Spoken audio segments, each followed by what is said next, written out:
and a lot of people use those kind of dark apps because it's peer to peer. They believe everything's encrypted, and based on where they're based out of, say it's Switzerland or say it's Russia, they think, okay, then that makes it harder for the feds in America to get a subpoena. Sometimes they're right, sometimes they're wrong.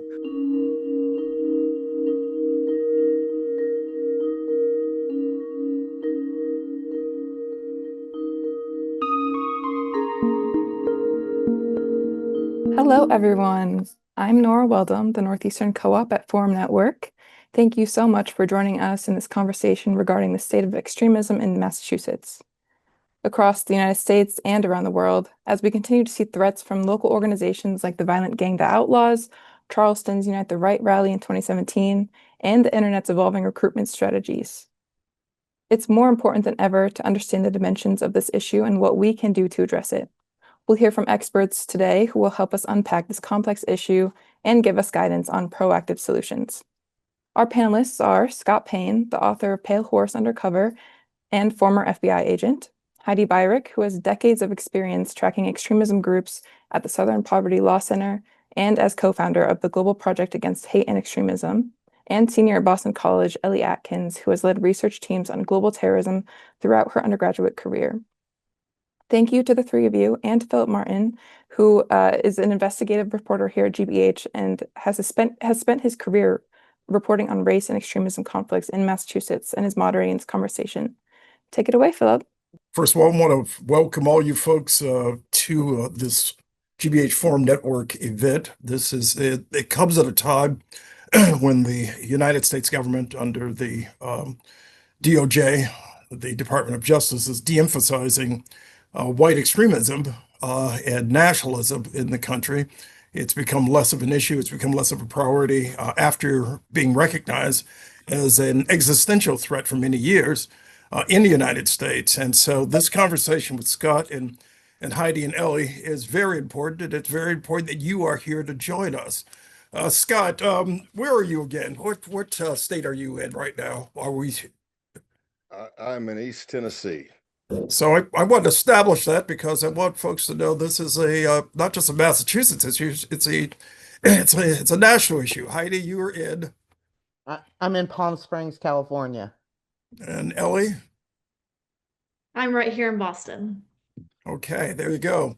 Scott, your book, let's put it right here. Codename Pale Horse.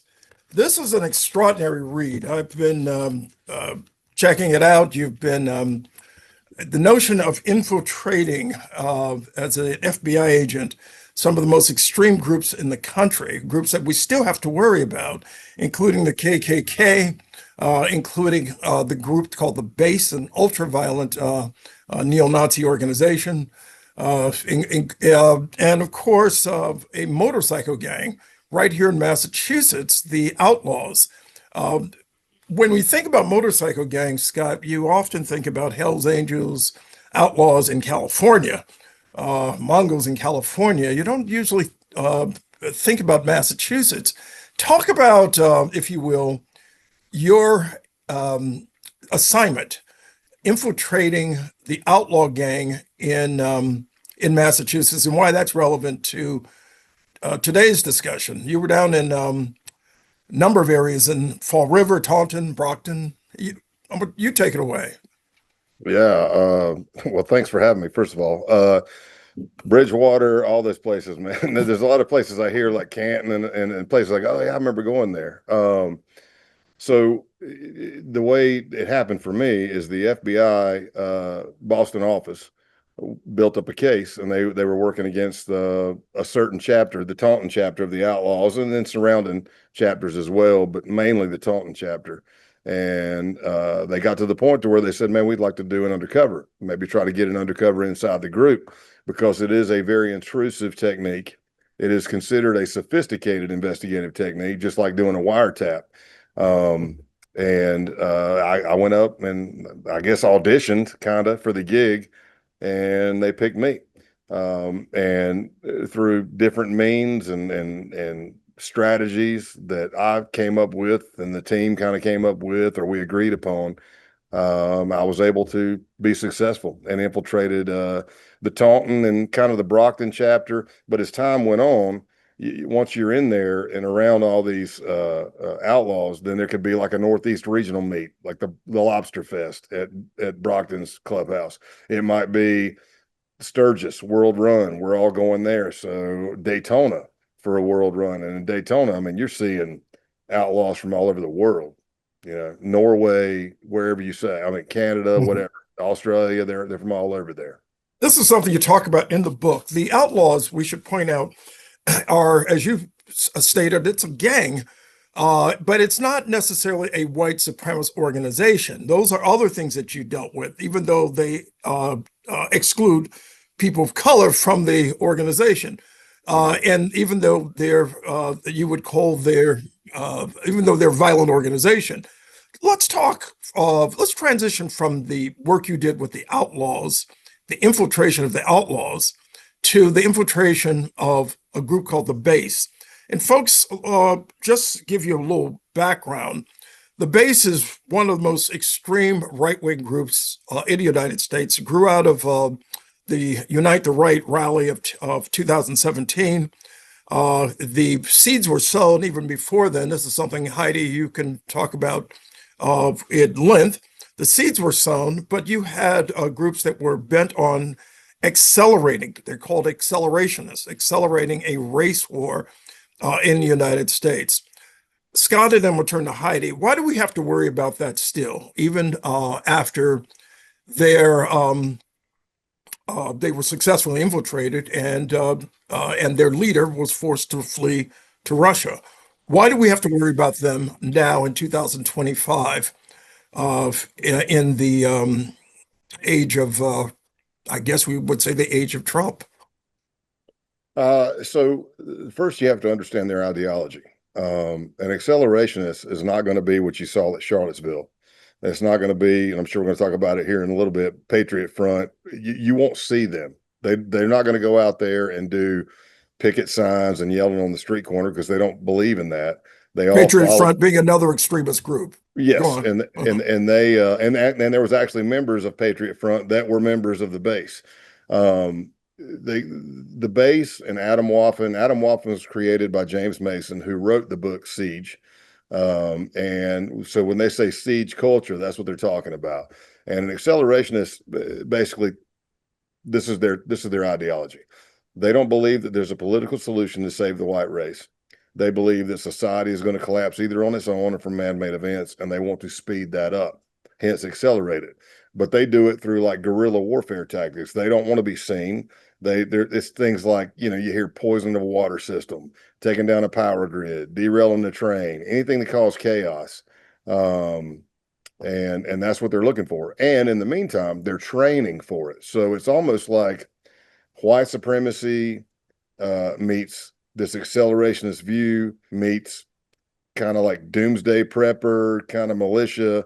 And we're out there, I say we because I was in it, we're out there training firearms, tactics, how to live off the land, hand-to-hand combat, things like that, because in their mind, once the society collapsed, and it's the D-Day for them, D-Day, which they used to call Boogaloo, I don't know if they still do, but then they're going to come down from the hill and take over at least a section of the United States and make it their own ethno state. Very similar to other extremist beliefs. You always end up with your own ethno state or caliphate kind of thing. And this is a group you successfully infiltrated, a group that was very hard to infiltrate.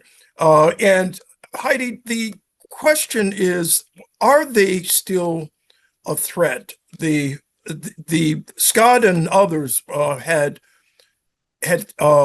managed to dismantle much of the Base. But as I said at the start of this, you have a situation where the Department of Justice has de-emphasized right-wing extremism as a threat, though previously under the FBI, it was considered the number one threat in the United States in terms of domestic terrorism. With its de-emphasis, is it still a threat in your view, Heidi? Well, yeah. I mean, this de-emphasis of white supremacy, which the FBI has been saying since the first Trump administration, that racially motivated extremists were violent extremists were our number one domestic terrorism threat. That hasn't changed because the Trump administration isn't taking this issue as seriously. And you have to keep on these groups. What Scott did was absolutely heroic in terms of the base. It's a very scary group connected to a ton of violence.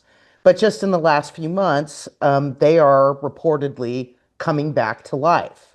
The same thing happened with Atomwaffen. They have been smashed, and members of the group have come back to commit acts of violence, even after serving time in prison. Brandon Russell, who was a primary in Atomwaffen after he was released from prison, was the guy who wanted to take down the Baltimore electric grid. And there have been similar accelerationist plots that have been broken up.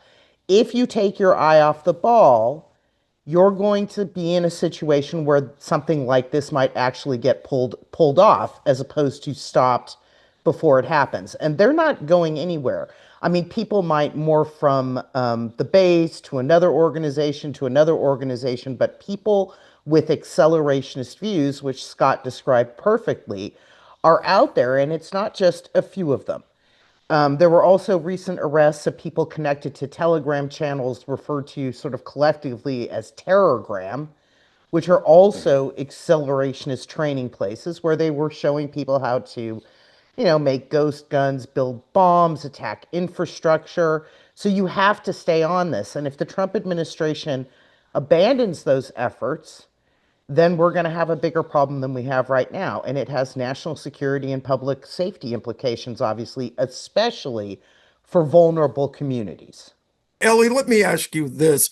The point that Heidi is making, much of the recruitment that is being done right now by extremist groups, broadly speaking, is directed, of course, at young people through various means. You are a young person who has studied and is studying international terrorism and extremism. What do you make of all of this? And how do you think young people are being recruited? What are you finding?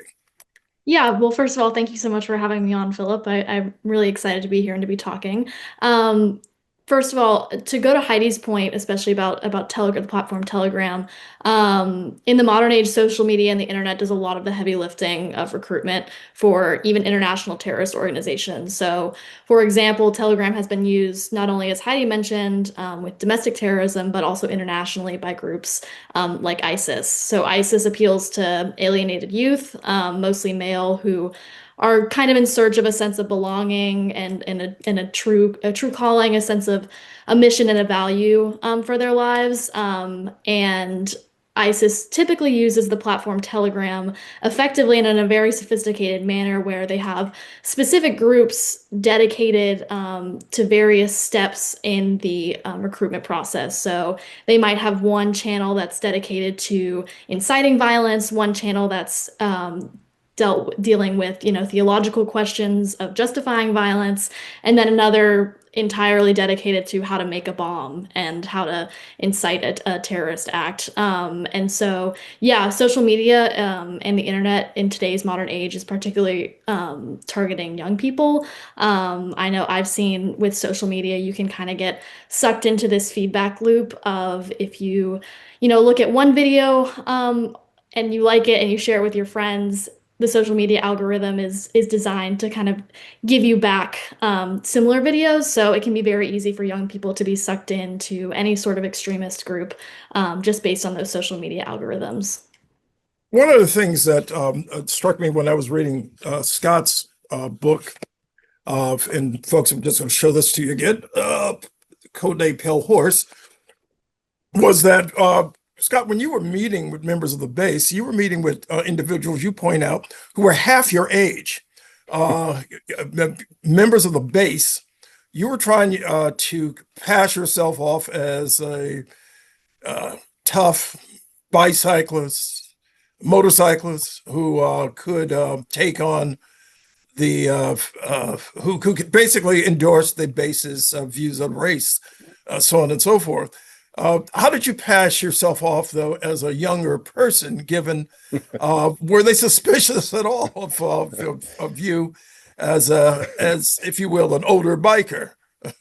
Well, it may be a catalyst for me retiring because I kept aging and the criminals were staying young, you know. Um, we knew in the group that they were predominantly young, but there were some 30 somethings. There was, I mean, the leader was 44. So I said, hey, you know what? I'm going to make myself 44. And that's what I did because I couldn't go too far back on that. But yeah, I mean, it's tough. And you also have to be careful of any kind of entrapment issues because when you're doing undercover work, as I already said, it's a sophisticated investigative technique. So the evidence is so overwhelming. The only thing that defense can usually claim, if you've done your case right, is um, they can claim entrapment, which you should be able to thwart pretty quick, or they can just try to make you look bad on the stand. So, but picture being an older guy coming in if it's a bunch of young people and they're like looking to you for advice. So this it's a very fine line you have to walk, or I had to walk. But you got young guys. I say again, like I've talked to you guys before, but there was a 19-year-old kid that led firearms training, carbine training and tactics. I was the lead tactical instructor and a firearms instructor and active shooter instructor at my FBI office. It was good. It wasn't the best, but it was good. So that's the thing. There's all kinds of tangents we could run down. Like, did they learn on a video game? Did they learn from their dad taking them to the range? It wasn't the military. They were too young. So yeah, it wasn't easy. But when I started infiltrating them, that was one of the things that Nazaro, the leader, pushed back to me. And he goes, how are you with taking orders from somebody younger than you? Those were things that were asking me. And I came back with certain answers that said, I don't, iron sharpens iron. I don't care. If you know something more than me, that's fine. You lead it. So yeah. Scott, I got to ask you this question. In the 1960s, the FBI infiltrated the Ku Klux Klan and the White Citizens Council throughout the South. They also used a lot of confidential informants in the 60s and 70s. But what was also problematic for the issue or the effort to rein in these groups was there was fear that some law enforcement officials shared the views of some of these extremists in the South. And I'm not saying you do. What I'm asking is, do you feel that can you say for sure that the agencies that we're dealing with right now, or can you talk about the problems within the agencies where individuals perhaps are sympathetic to January 6th defendants, for example, or they're sympathetic to the views of racialists, or they're sympathetic to the views of extremists of one sort or another, though they might not endorse a particular organization. Do we have to worry about that? I would say on a case by case basis. I'm definitely not going to generalize it and say it's across the board. That's right. In the past, especially 60s and those times, yeah. I mean, look at the culture. I mean, you could very well be hanging with your family members or and now you got to go enforce the law. I could see that happening then. I have seen it in my own experience in like rural areas. Well, you know what? I'll take that. It could be a big city where they have issues with some corrupt law enforcement. But on a whole, I would say no. But speaking from personal experience, do I have my own belief system and values and morals? Yeah. Do I raise my family a certain way? Yes, I do. And I have. But I took an oath in my job as an investigator, as a peace officer, as a servant to serve and protect. I took an oath to uphold the Constitution. So you have to, as a law enforcement officer, at least in my opinion and my experiences, you have to be able to disconnect from your personal belief system and do the job. If you can't do that, then you shouldn't be doing the job, period. When you see people coming out and blasting a certain belief system, whether it's left, right, center, whatever, on their social media or texting it back and forth with their friends, that's not okay. You That's mean not. if they're working for one of the agencies? Yes, I'm sorry. If you're Yeah. if you are a like if you're a special agent in the FBI and you're blasting stuff about, by the way, it's all discoverable now. You've got to be careful. I won't even say be careful. You got to do your job. If you're doing the right thing, you don't need to be careful. You have to be able to do your job. You can't sit here and go like, hey, like let's say I'm interviewing a pedophile. Do I like pedophiles? No. But if you text me and I answer and I go, I'm sitting here talking to this piece of trash, he's lying, blah, blah, blah, that's discoverable. So now when we go to trial, if we go to trial, that's going to come out. So you can't do that kind of stuff. If you're doing that kind of stuff, then you're going to get in trouble, lose your job. But number one, you shouldn't be doing the job in the first place. That's my opinion. Heidi, Scott, thank you very much. Heidi, with that, we're dealing with a set of questions about where we are right now as a nation, including do we go forward or do we go backwards, and what that means. How are you viewing the situation in terms of the Department of Justice, for example, which has, again, like I mentioned, de-emphasized right-wing extremism as an issue to be concerned about, but has also retreated on issues like diversity, equity, inclusion, whatever that means, and to many people, and has embarked on a campaign against wokeness. What does that mean in terms of fighting extremism in Massachusetts and beyond? I think it's quite a disaster, frankly.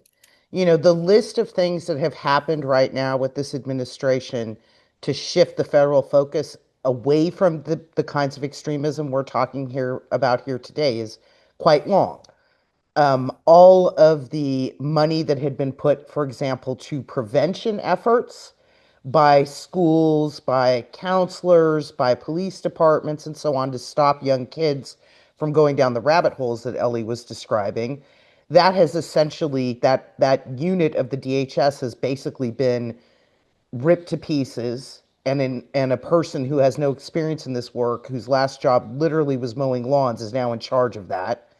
The FBI agents who had expertise related to January 6th and extremist movements, neo-Nazis, white supremacists, militias, etc., have been fired or reassigned or demoted or left.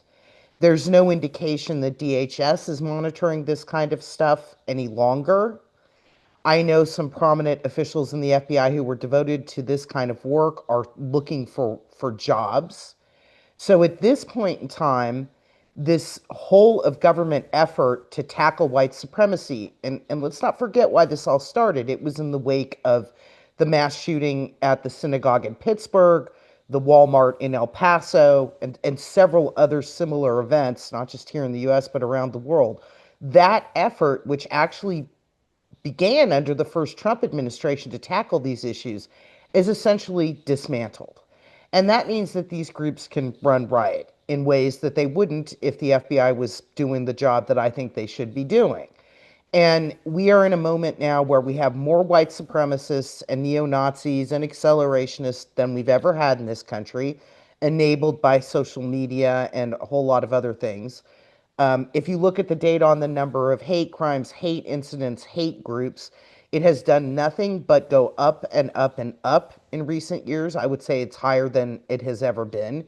The social media companies are abandoning their efforts to stop extremism on their platforms, especially when it comes to Twitter and X.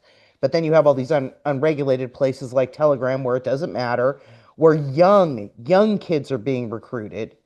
We have new neo-Nazi groups that have shown up out of nowhere. The active clubs are an example. They're basically in every single state, including Massachusetts. They've You only, probably want to explain active clubs. You're talking yeah, about fighting clubs. yeah, active clubs engage in MMA training and other physical stuff. They're usually male only. The idea was developed by a California neo-Nazi named Robert Rundo. And they're also, like the accelerationists, preparing for an eventual end of the world race war kind of situation.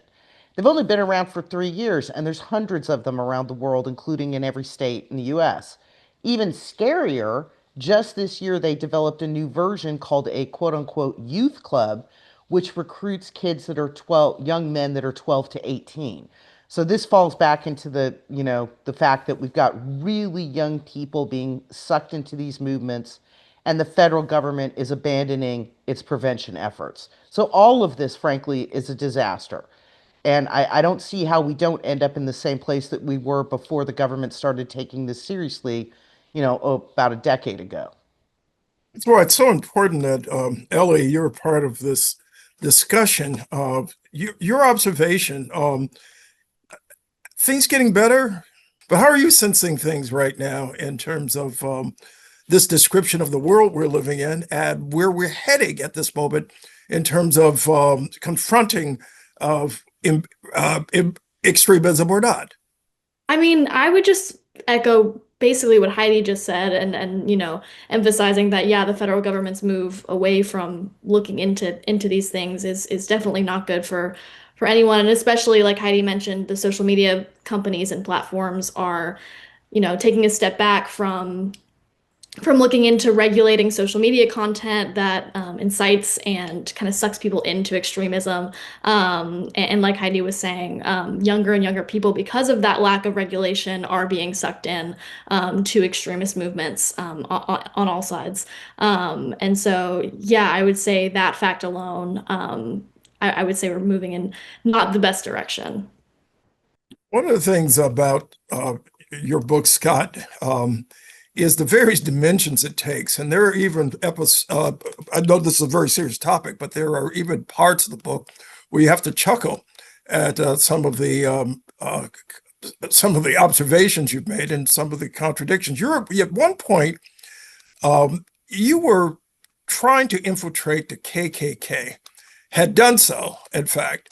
And one of the things that could have slipped you up in terms of your in terms of discovery were your musical taste. And in one part of the book, when you were asked to play some music, you said, I started running through my set list. I had to eliminate some of my favorite songs from some of my favorite artists, including Otis Redding, Ray Charles, Bill Withers, Prince, Hootie. Heck, even if there was a black musician in the band, I took them out of the lineup. Then just when I thought I had my tabs ready to go, I saw I still had Jimi Hendrix in there. So out went Mr. Hendrix. You and I'm mentioning this because of the absurdity of race sometimes it's incredible. And how did you deal with that situation? You were someone who was embracing your musical taste, and someone else thought but that would have been a dead giveaway in terms of your cover of infiltrating the Ku Klux Klan. Yeah, so not yeah, it probably wouldn't have been good to play Otis or Or or Jimmy. whatever. Yeah, or Jimmy, Temptations, whoever, man. Throw it Bill in there. Ray Withers. Bill, man. Oof, good stuff. Especially good for me to cover. But yeah, so I mean, yeah, as an undercover, like when I'm switching into that persona, it's not so much that I'm acting all the time, but I have to make sure I'm clean. Like I can't go in there with anything that says Scott Payne. And that's what I was trying to do for that case in particular. I'm like, hey, I found an in. I was going to play music and sing at the spring rally in the middle of nowhere in the middle of Alabama. And I'm trying to clean that. I'm like, okay, man, I got to make sure because I'm not even going to show up with anything that's not white. And that's it's comical. I mean, I have a dark sense of humor and that's helped me survive a lot. But yeah, I mean, it's like you can't go in there. And even after I played for a while, one of the guys that just got naturalized, he came up on the side and said, "Man, you sound a lot like Hootie." And I'm like, "Don't you let nobody hear you say that," because I'm like, "No, I am That would white. have blown your cover. Yeah, I am white, and that is, but that's what you got to do. You got to make sure that you're clean. But is it kind of comical? Yeah. I mean, like I'm sitting here trying to make sure everything's straight. There's nothing on me that says I'm something other than what I'm portraying to be. And yeah, that was a little nerve-wracking. Because I mean, imagine I go in there, I get naturalized, I'm now a Klan member, and somebody grabs the book and there's all this non-white music in there, Even though most of a lot of it's absurd because they'd be like, "Oh man, I love the blues. The blues are awesome." And I'm thinking, man, where do you think the blues came from, my man? You know, that kind of stuff. I'm like, I don't, your argument's not very solid. But anyway, The I'm just trying to absurdities make. of I'm just race. yeah, Yes. I'm just trying to make sure. Because even at that point, the Klan saying, "Oh, we're not white supremacists. You know, we're white separatists." Because in their mind, separatist sounds less offensive. You're like, hey, on the other side of that hill, over the past those trees, it could be all blacks. They can have their whole thing, but right here in this field, we want us. They thought that sounded, I guess, less offensive. I don't know. It's the same thing. Yeah, that's something David Duke adopted many years ago, the notion of respectability for the Ku Klux Klan. Scott, there's a question here that I think we have to ask from an audience member, and I think it's an important question. How is it safe for you to appear here? I get that a lot. You know, the best way for me to explain it for me, I'm not talking for anybody else. I'm just talking for me. I was a uniform cop, so as a uniform cop, I might lock a lot of people up. I mean, 3, 5 years in uniform, you lock a lot of people up. And a lot of those crimes don't have big sentences. So, do you not think in my hometown of Greenville County, South Carolina, where I was born and raised, I didn't run into people that I put in jail at the grocery store, at the movie theater, when I'm on a date, you know, at the bar? And that's kind of where my mentality starts forming this. But at the end of the day, the way the criminal system works is this: if I take you down or we take you down, maybe at the arrest, you may not know I'm the undercover, but at some point, probably within the first month and a half, you're going to be sitting with an attorney. You're going to get discovery, and discovery should be everything. It has to be everything. Those are the rules. So you're going to start getting these recordings, and you're going to hear me saying, "Hey, I'm UCE, whatever number. It's July 22nd, 2025. It's approximately 6:32 p.m. Eastern time. I'm going to be going on the NPR show." And they're going to hear that and they're going to know it's me. They may not know my last name is Payne, but you know, for me, I don't walk around on eggshells living in fear, but I don't walk around blind either, you know. But I will tell you that a lot of the undercovers I've done and the friendships that I built, whether I betrayed them or not, they were still pretty real. And at the end of the day, a lot of those people still respected me because I treated them with respect, unless it was time not to. I mean, I've told stories before. I've got people, I would leave my undercover phone on because I didn't shut it off, because just in case there's threats or something. But I would get a call from somebody I was undercover against for a year and a half, who I bought boatloads of cocaine off of and other things, pills and everything else. And he's like, "Hey, this is your boy. I know you were doing your job, man. I love you, brother." And I'm like, "I love you too." And then what I tell people in my career is once they're arrested, I sit down with them. And for the most part, everybody, I'm like, "I'm not saying I disagree with what you did. I'm not saying I think you're a bad person. What I'm saying is you're an adult. You chose to break the law and you got caught. So we're sitting at the table right now. And this is where we need to start." So that's just me. And I get that. I get a lot of that. I will tell you, in the beginning, like with the Rolling Stones article, I was like, "I'm not going to show my face." And then I was like, "I'm going to show my face." And then I'm like, "I'm not going to show my face." Well, your But I face look, is right here on the cover of the book. well, yeah, now, yeah, I'm Right, out there, right? right. I know. Look at that Uh, Cro-Magnon caveman forehead. But I like, but I started thinking, I'm like, look, I'm out. I'm done. It's over. Even if I blur my face, but you saw a tattoo, and you know, it's just for me. It was just easier just to say, "Look, I'm not a bad guy. This is what I did for a living." Um, you know, I don't dehumanize people. You read the book. I'm not saying these stupid idiots. I'm not. I don't do that. I mean, that could be that's somebody's kid. That could be somebody's brother, sister, dad, mom. At the end of the day, I mean, we're humans, the bottom line is you're also very careful, obviously. And mhm. one question and I think we will turn to the audience questions because there are quite a few of them. But one question I was curious about is, at one point you were trying to infiltrate the base, again, a very violent organization, Mhm. attributed this past week, in fact, with suspected of killing a Ukrainian intelligence official in Ukraine. Uh, as, and that's a long, complicated story. So they claim, But yeah. huh? So they claim, yes. Or so But they claim. they're It's- openly it's- claiming it, yeah. That's right. So one question is, briefly, what is your technique for infiltrating of a violent organization? At one point, they were members of the base were holding an electronic gadget to your body to see if you were wired. And it did, in fact, pulse. You got it did suggest that you were wired, and they thought but you were lucky at that point. Yeah, it was actually a tracker on the vehicle. They checked me, I was clear. But when they started walking to the back of the vehicle, the device they had started going nuts. And that's when I realized, I'm like, oh man, it picks up what the case team just put, I mean, like 30 minutes earlier, probably put on the truck. Yeah, it's for me, it's divine intervention.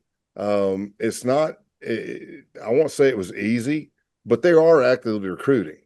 So if they want to grow their numbers, they're going to recruit. But as Heidi and Ellie have said, I mean, you got these Telegram, and it was Gab then. There's 4chan, 8chan, 12chan, whatever they're at now. Threema, Wire, Riot. There's all these things, and a lot of people use those kind of dark apps because it's peer to peer. They believe everything's encrypted, and based on where they're based out of, say it's Switzerland or say it's Russia, they think, okay, then that makes it harder for the feds in America to get a subpoena. Sometimes they're right, sometimes they're wrong. But there's a lot. I'm not going to say that those platforms are nothing but bad, but I will tell you this: bad people go to those platforms to accomplish their bad goals. Now, there's this question. How can one expect to fight white supremacy and or extremism while being a police officer and seeing a fellow commit wrongful behavior being protected by qualified immunity and blue blood loyalty? Aren't the police essentially immune, this person asks? I say zero. No. I will disagree with that because the FBI does public corruption. And I will tell you that there are very few things a good police officer cannot stand than a dirty police officer. It is your oath. Look, I became a cop in 1993, and that was right after Rodney King and the riots. And they were like, I remember getting interviewed, and they're like, so if you saw somebody being beat like that, what would you do? And I said, well, I'd start pulling people off of them. I mean, what's our goal? To get the guy handcuffed and in custody? What are we doing? You know, so there's unfortunately training, and I'm saying this as an instructor. When the budget is low, the first thing that gets gutted is training. So you may have a lot of people out there that have very little training, and that's sad. But to the question that was being asked, I get it. The blue blood oath. I bleed blue. I say I still bleed blue. I'm retired, but when I say I bleed blue, that does not mean that I'm okay with a cop doing dirty crap. I know what the oath is. I know what I took, and if you're doing wrong, you're gone. And if that means me turning you in, that I get ostracized because everybody's dirty, then I'm out. That's it's not okay. I'm going to turn to this to Heidi for this question.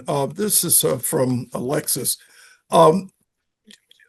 I think everyone is familiar, I think, at this point with an incident several weeks ago where the tattoo of an ICE agent was shown, and it was believed that that tattoo, according to several sources, suggests that this person was endorsing an extremist view. And Alexis asked this question. The ICE recruitment website says that recruits who have racist, extreme right-wing gang-related tattoos have to keep them under their clothes. Is that something that is acceptable, if true, Heidi? Well, if true, and I actually find it hard to believe that that is true, that is a massive, massive problem. I mean, for example, those kinds of tattoos generally would bar you from joining the military.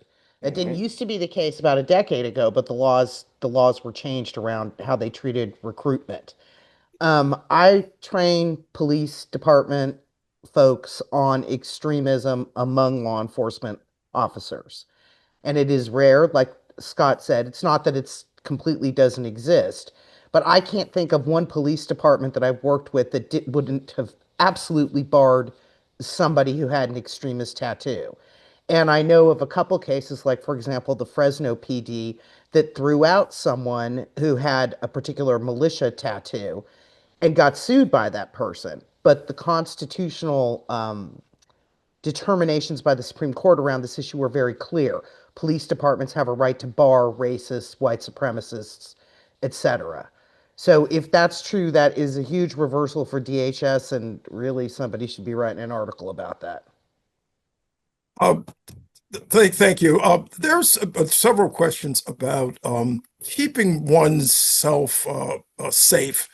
And could the panelists, especially Scott, could you talk about your daily spiritual practice that helps you stay grounded and protect your mental health? And we could ask all of you this question just very briefly, just brief answers, if you will. So you mean specifically me as a law enforcement Well, officer? yeah, with you, and then we'll go to Ellie and Heidi. How do you basically stay grounded? I'm a believer, man. I'm a Christ follower. I'm not. You know, some people may be offended, but that's me. I played at Celebrate Recovery last night. I played at church Sunday.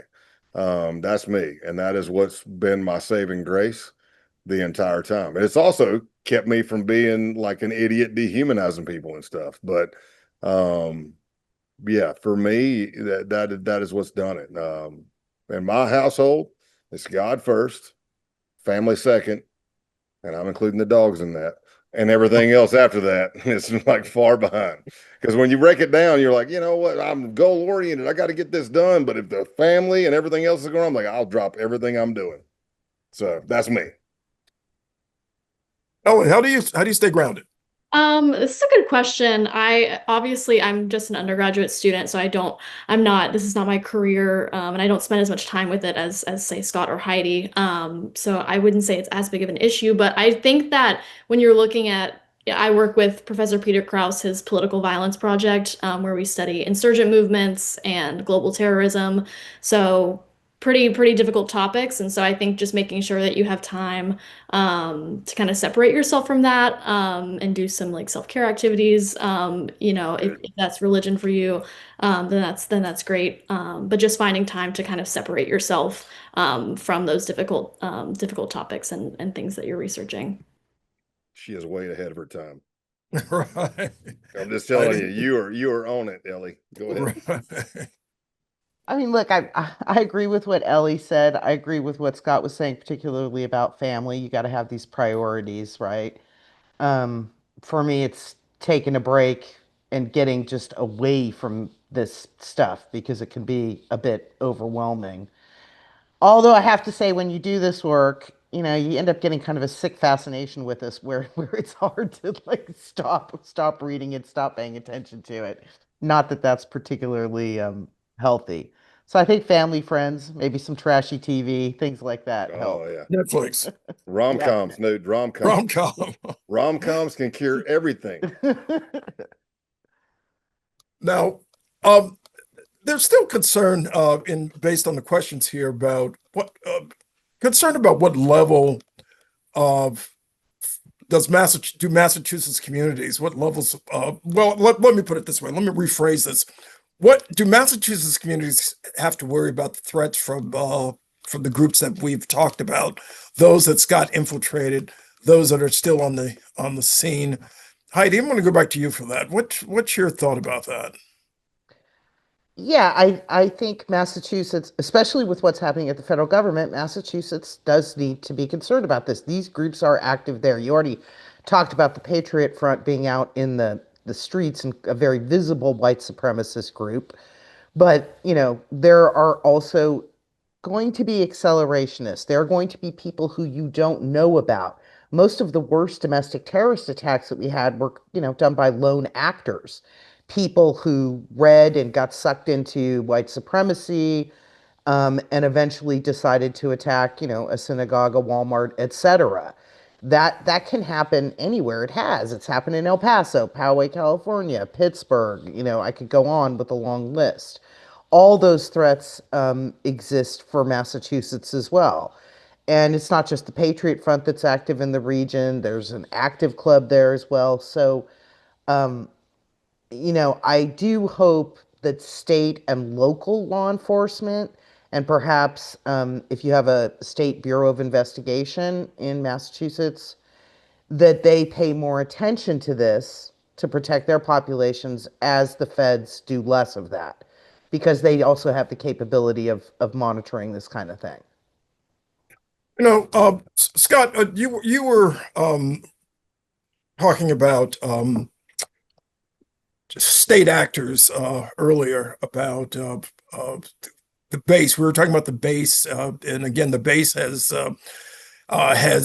now in Russia. The person who started the base, this guy Navarro, and the question that Martin asked here is there evidence that state actors, Russia, for example, are exploiting domestic extremist groups like those we've discussed here, including the base?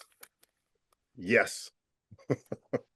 Talk about that. And emphatically, yes. Here's what I'll say, because some of it's going to be classified. So it's very weird. First of all, let me say this. On the federal government level, there is no domestic terrorism statute. None. I ended my career working domestic terrorism as a case agent, as an undercover coordinator, as whatever, as the undercover. There's no, like, if you work international terrorism, there's like material support. You can nail them with that. There's nothing on the domestic terrorism side. So from a federal level, we're trying to find, like in the book, I talk about the young man. He was a man. He's a grown man. He already did prison time, wanted to shoot up a synagogue in Myrtle Beach. Well, I was able to meet him and kind of slow him down and point out, bro, you're known here. Why would you want to hit a place close to where you live, where all the cops know you? Slowed him down. He said, you know what? I like what you said. But in the meantime, can you hook me up with a 40? And I said, Sig, Glock, what do you want? Because he's a felon. So when he asked for it, he requested it, the type of rounds, we took him off for felon in possession of a weapon. So you've got that, and that makes it hard. Some states have those. But going to the question, I will say this. I'm sorry, some states do have domestic terrorism laws, and that's great. But I'll say this to the question. If the average person, or even listeners that are watching right now, if you don't think that our adversaries, China, Russia, whatever, throw whatever name you want out there, are not pumping money in to create chaos in the United States, you're clueless. And I don't mean it just on the right extremism side. I mean it on the left. I mean it, and it's they want chaos in America. But I'll also tell you this, so does an accelerationist. When an accelerationist sits on a hill and they see towns being burnt down and they see all this stuff going on and riots and stealing and all this stuff, they're loving it. They are absolutely loving it. And they're sitting back and smiling. And then what they're saying is they're going, keep killing, keep going, because then we'll come in the end and clean it up. Again, there's not a lot of forethought or afterthought, but it's just, they think they're going to take over and get their own ethno state. But it'd be helpful if the country were if the United States had a domestic terrorism law in relationship to individuals like Dylan Roof, who shot up a church in South Carolina, and the individual who shot up the Tree of Life synagogue in Pittsburgh. Yeah. Heidi, would it have made a difference? Does it make a difference now? Well, there's no question. I mean, Scott already talked about sort of the difference between prosecuting international terrorism cases and domestic cases, where you don't have the same statutory authority like material support, which is something that's used a lot on the sort of ISIS Al-Qaeda front to break down those networks. I have concerns about a domestic terrorism statute because of the history of things like that being used against people like Martin Luther King and John Lennon and others. They can easily be politicized, and I worry about that. And I wouldn't want to put a tool in the hands of law enforcement that could end up actually harming, say, civil rights activists. That is not to say that I don't think that there could be additional legal authorities exploited by the federal government to deal with these white supremacists. I worry about abuse, basically, Philip, and it's happened before, so it's a legitimate thing to be concerned about. I Oh, can jump in there. Okay, go ahead, Philip, Scott. so there's one thing that I should have said. We do have civil rights squads, and a lot of the stuff that's being done by domestic terrorists can be tied into a hate crime. That is a statute, and we can nail them with that. So that's a good one. But unfortunately, it's usually after the fact, and I agree with Heidi on that one because it's a slippery slope. Who says what is what? You know, I will say this though, like Canada and other places, they're like, oh, they labeled the base a terrorist group. So in the United States, we label international terrorist groups terrorists. We're now labeling the cartels national terrorists. I get that. I worked the border for 6.5 years. I lived there. But why can we not say the base or the accelerationists are terrorists? Because they are. Ellie, I'm curious. Have you come close, or has anyone ever approached you to try to convince you of a particular frame of reference or a particular way of thinking that might be considered organized racism or extremism of any sort?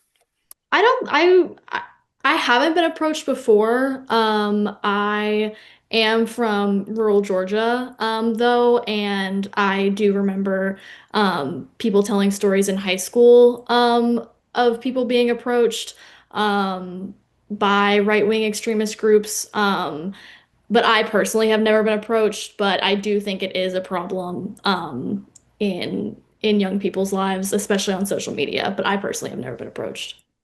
What do you think schools can do on this question to reduce students' vulnerability to being recruited by these groups? Ellie. That's a good question. I'm not entirely sure. Um, just because I think a majority of it does happen on social media. And so I think it would be up to parents and social media platforms to kind of regulate what's being shown on social media and who can get in contact with with minors and young children online. So I don't know if schools can necessarily do anything about that because it is particularly, from what I've seen, a lot of it is on social media. Scott, you in your book, you talk about not just infiltrating groups and it's not just the adventures of Scott Payne. You also talk about family. What do you do to protect your family? What do you do about the question of the school is an important one of the type of indoctrination that's out there on the web, on Telegram and other places, Anywhere. Signal. Yeah, how do you push back against that in order to, if you will, protect your daughters? So what I'll say is this. I said this at the Eradicate Hate Global Summit in front of 1,000+ people. I'm like, I'm not saying I'm the be all end all. That's not what this is. But in my mind, everything starts at home. If anybody can prove me wrong, please throw it to me because I can waffle in a heartbeat. Now, I'm not saying you're not a caring parent. I get the whole situation, but it all starts at home. Let's take the base, for instance. It's like the dad's like, well, I thought it was a phase. Really? I mean, like grown men are showing up to your 100-acre farm and training in Flecktarn camo, which is German. You heard the conversations at the drinking table. Your son's got a swastika drawn on a skull of a ram that we sacrificed. And on one side of it is Mein Kampf, and on the other side is Siege, the book by James Mason. And you're like, this is not a phase. My thing is with my kids and my family, and it doesn't always work out, just talk about it like it's happening. If you talk about it like it's not happening, you're behind the eight ball. Talk about it like it's happening because it is, and let's be vigilant because we there's something we kind of touched on, but we haven't really hit it. They're recruiting young people. People are being radicalized online all the time. And I'm not just talking far right. I'm talking far left. I'm talking jihad. I'm talking all this stuff is happening online. And it goes back to, if you can think of like the cults and the gangs of the 80s, 90s, and whatever, they try to find somebody generally, if I'm generalizing, it's not always the case, but if I'm generalizing, you're looking at somebody from maybe a broken home, maybe not, but you're definitely looking for somebody who's an outcast, can't belong, has a hard time belonging, um, probably can't get a partner. They've most likely been bullied, and you're coming in and saying, "We got you. You're part of this family. You're an earner now." Or if you go gang, we're going to beat you in, but now you're in. It's all the same kind of ideology, because I think as humans, we're wired to belong. There's some that don't want to, but we're wired to belong. And then they start getting this ideology, and they're getting more radical. And as Heidi said, you're like, they're diving in, and then that one is the next Brendan Tarrant. That one is the next Breivik. That one is the next Bowers or Roof. And that's what we got to watch out for. We have to be vigilant and spread knowledge. For me, it's just sitting down and talking about it and letting everybody know this is here. You know, if your kid's on Roblox, you need to know who they're talking to on that microphone. If your kid's on Minecraft, you need to know who they're talking to in that microphone. Yeah, the notion that gaming can lead from something innocuous to something truly extreme, as All you the time. discovered with your infiltration of the base in the KKK and other organizations. We're running out of time. Let me just ask Heidi and Ellie, give me 30 seconds of where are we heading, and how do we head off the worst? Don't ask me that question. I'm just everything I see and say is so dark. I just don't think we're not heading in a good direction. I mean, but if parents would do what Scott was describing just now, which is talk about these issues, be vigilant when it comes to their kids. I mean, that is the ultimate protective source, for children with all this terrible stuff online. I think schools can play a role there too, identifying the kids who are falling through the cracks that don't get that from home. It's very sad to me that we're not going to have that prevention money out there anymore for programs like that. I would say if you're not happy with the direction things are going, then get out in the streets or vote or change it. But we have to speak up, whether that's on a local level or somewhere else. It's really, really important right now to reject a situation where white supremacists are becoming more powerful. It's just unacceptable, especially given our history. We should know better. Ellie, that future. Yeah, I would basically just echo exactly what Heidi said. I mean, I feel like Heidi said, everything I read now, especially involving domestic terrorism and the federal government just stripping back funding from investigating these instances, is really concerning. Like this entire talk has been emphasizing. It's very concerning. And then yeah, I would say kind of what Scott said about the parents issue. I think that a lot of younger kids, they get away with a lot more because of the technology. Our generation kind of knows how to use it a little bit better, so we can kind of sneak things around. But I think just making sure that parents understand and know kind of what platforms your child is on, and really investigating that can kind of curb a little bit of this. But yeah, exactly like what Heidi said as well. Everything with the federal government is quite concerning right now, and getting out and voting and making your voice heard is really, really important in times like these. Thank you, Ellie. Thank you, Heidi. And we featured Scott's book because it's important. Codename Pale Horse here on the Forum Network. Scott, the last word. What are you seeing in the near future? For me or the country? For you, you're gonna have you have that great bar in the barn there. Yeah. But for the country. I'm just going to keep trying to pay it forward, man. So I will tell you, like I go out and I still teach a lot of law enforcement, and there's so many law enforcement officers out there that don't, they've never heard of accelerationism. There's a lot of people that don't understand what's going on. So it's just staying on the cusp. It's just learning about 764. That's a huge thing now. When I first heard about it, I was like, oh, okay. I mean, pedophilia, human trafficking, which is horrific, definitely. But then I was sitting down with a task force officer, and I'm like, oh my goodness. He starts explaining it, and I go, that sounds like accelerationism. Is there a satanic angle, like order of nine angles? He goes, absolutely.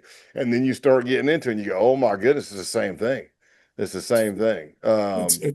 It's Not good. It's very It's not horrific. It's bad stuff. it's not good, but the point is we're talking about it, and that is Yeah. part of the offensive, if you will, to talk about it, to dissect these things. And I want to thank all of you, and I want to thank the Forum Network and my colleagues here. And that will be it for this talk. All of you have contributed mightily. My appreciation. Thank you for having us.